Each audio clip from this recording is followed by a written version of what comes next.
I made a commitment to myself that if all these sports guys are going to start talking politics and they don't know what the bloody hell they're talking about, we see it again and again. There are very few guys who come from the sports world who are able to speak politics in a very rational way. If these guys are just going to think they could just jump in and play in a world that I have been studying in, well, I'm getting into sports. Screw them.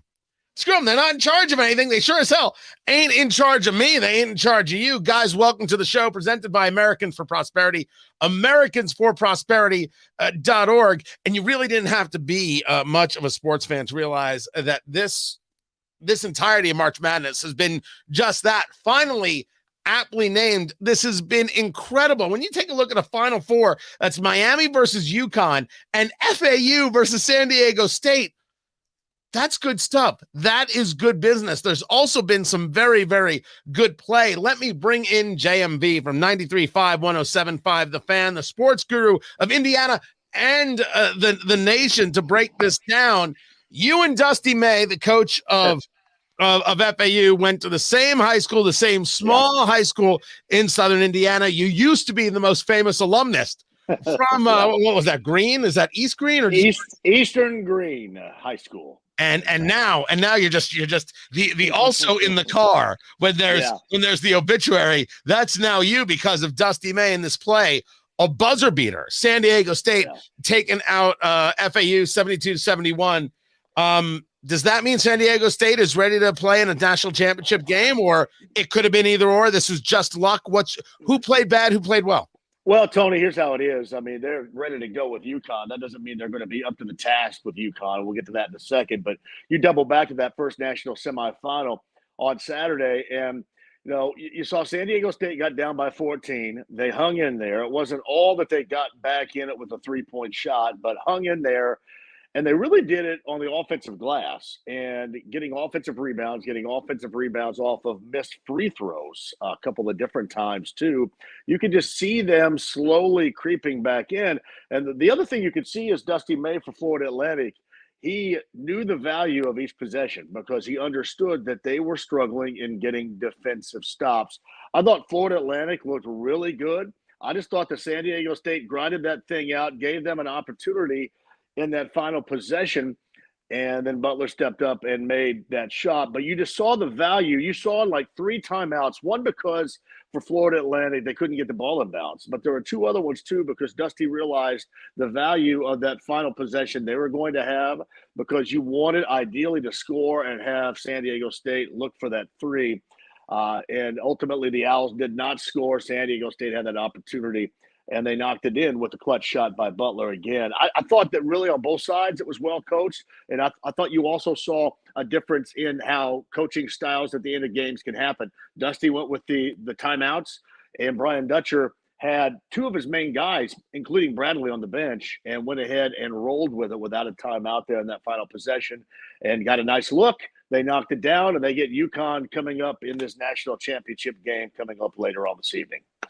We'll get into the UConn in a second, but first take a look at San Diego State and this road, beating Charleston, beating Furman, which got past Virginia in that first round, beating Alabama, already beating the number 1 seed, beating Creighton, which was able to survive Baylor, and then, of course, beating FAU. It's not like they don't have a case to be made. They did beat a number 1 seed. Yeah, Tony, what's funny about it, too, normally when you get to this national championship game, there's like a signature moment where it could go either way, right, between you moving forward and you going home. And San Diego State had that against Creighton. If you remember, it was that call against Ryan Nimhart, the Creighton guard, with no time left on the clock or little time left on the clock. That was the difference in that one made free throw, and that was the difference in that game. That was the difference in San Diego State moving on or possibly Creighton moving on. But normally you have one of those signature moments where it could go either way. You survive that, and then you move on and you get to this point. For UConn, it's different, Tony, because UConn has, 5 games now where they have won by double digits. They have looked phenomenal, and they can get you in a variety of ways. It's going to be tough for San Diego State tonight. You're jumping right ahead of me. What kind of person are you? No. It was just a lead-in. It's a segue. Oh, thank goodness you're here.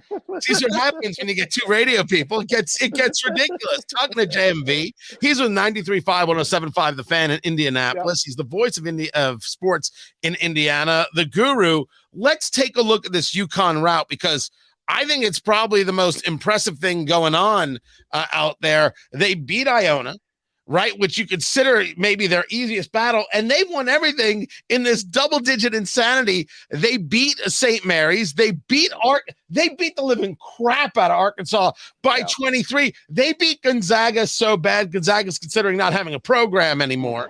And then it's not that they beat Miami in the Final Four. They freaking humiliated Miami in the final. That's the only way to describe it. And Miami went through its own tough road, beating IU, beating Texas to get here. This is a team that should have been much more formidable. It only shows you, as you're discussing, man, UConn's a freaking beast. Yeah, Tony, you look back to last year, Danny Hurley, their head coach, surmised regarding his team, I've got to get some outside shooting here. And he went out and got outside shooting. They have, list across the board in the landscape of college basketball right now, the perfect balance compared to everybody else. They have backcourt shooting. They have athleticism in the backcourt. They have athleticism in the front court. And they have a couple of bigs. One in Sanogo that starts, another that comes off the bench. They can play literally any way that you want to play. And you have seen the results of this. They have all been games in which that the Huskies have won by double digits, because they are so well balanced. And we'll see if San Diego State can grind this out and stay close. It's going to be one of those situations is if you can stay close and give yourself an opportunity, and maybe UConn makes a mistake down the stretch. But this has been all UConn all the time. And honestly, Tony, I would expect that coming up tonight, that national title game. Yeah, but to look, I'm telling you right now, if I'm placing my bet, it's UConn, because of the strength of the beats that they have had, not take away from the games that San Diego State has won. But your argument about the FAU fight was that San Diego State was able to grind it out. Right. But UConn is beating people by these double digits. We're talking about 20-point games. Grinding it out is one thing. You can't grind out a 24-point lead to nothing. That's the rarest stuff.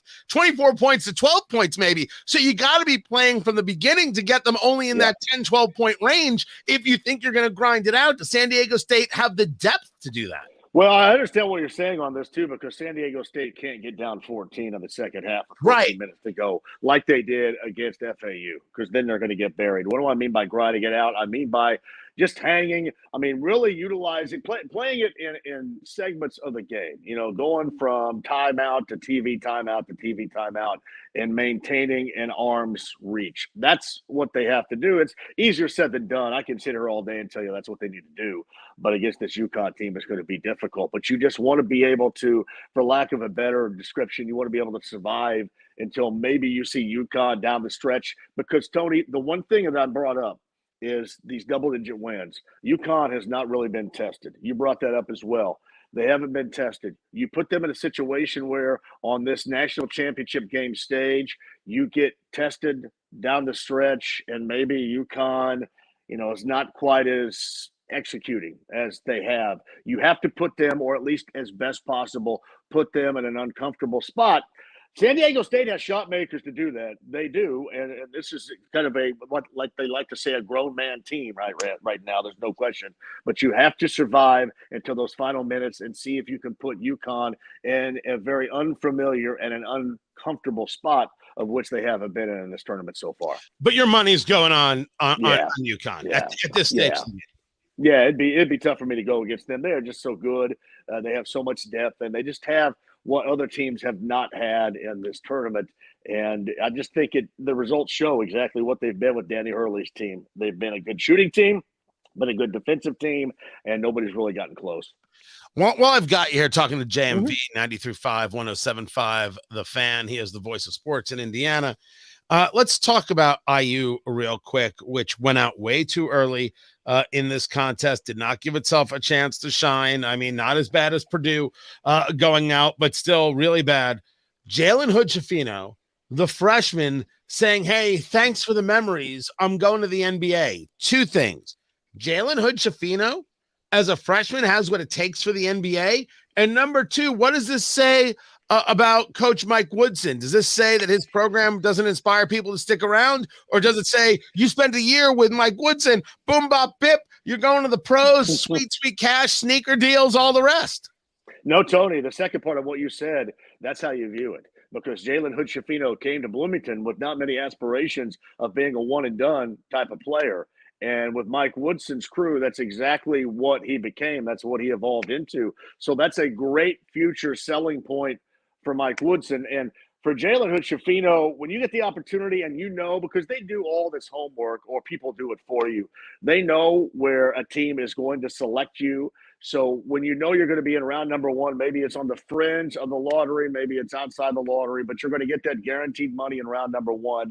You have to go. And that's exactly what Jalen Hood-Schifino was doing. And that's exactly how Mike Woodson and his staff will play this off. This guy came in, didn't have aspirations, didn't think he was going to be a one and done, but look what he did with this offense. Look what he did with this team to evolve into that. That is a great selling point for Mike Woodson, even though they're losing a tremendous player to the NBA draft.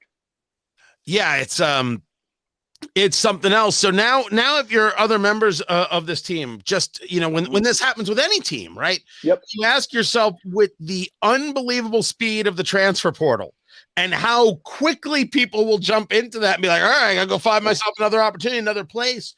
You see any players saying, well, I lose Trace Jackson Davis.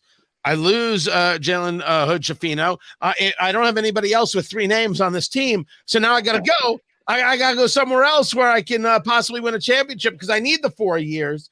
Are you seeing anybody jump ship, or are you going to see some people coming this way? They've already had guys that have gone in the transfer portal, Jordan Geronimo being one, Tamar Bates being another. Tony, these are guys that I think we all expected were going to be in there too. Lack of playing time, maybe after a couple of years for them both, not getting out, or 3 years, I think, in terms of Geronimo. But anyway, not getting out of the situation when they get out of the situation. And I think those, much like we talk about the anticipation of a first-round NBA draft pick, where you got to go in terms of Hood-Schifino, I think that Mike Woodson and staff understood going in that these are the guys, Logan Duncombe, who was a big man who never got any clock whatsoever. So these are all players that are in the transfer portal, and it makes sense. It's the ones that kind of surprise you a little bit, and I'll give you one. Hunter Dickinson from Michigan is their big man. And Michigan's losing two guys, including the coach's son, Juwan Howard's son, to the NBA draft. But Hunter Dickinson is the guy that kind of surprised everybody. The big man from Michigan entered the transfer portal, and he's from the D.C. area, so maybe he ends up at Georgetown with their new head coach, Ed Cooley. Maybe it's Maryland with Kevin Werland there, still in the Big Ten. But those are the surprises that maybe you're not altogether prepared for. And Mike Woodson in Bloomington, they haven't had any of those surprises. They knew they're going to have to dig deep in terms of getting into this transfer portal. They got the kid from Ball State, the Sparks kid, Peyton Sparks, down there now as a good complementary piece. They knew going into this offseason they're going to have to dive deep into it. That's exactly what they're going to do, regardless of Geronimo or Duncombe or Bates going into the transfer portal. They knew they were going to have to do this. JMV 93.5, 107.5, The Fan, the voice of sports in Indiana. I appreciate you taking the time. Hey, Tony, you recognize behind me right there? This is for you. I put a globe up here on the mantle just for you. You put a globe up? Why? There's a globe because your show writes the global, right? Is it global a phenomenon right there? There's a globe up there. We have been known to be worldwide. I'm pretty sure at this stage of the game, Pitbull pays me royalties. I put a globe up there just for you.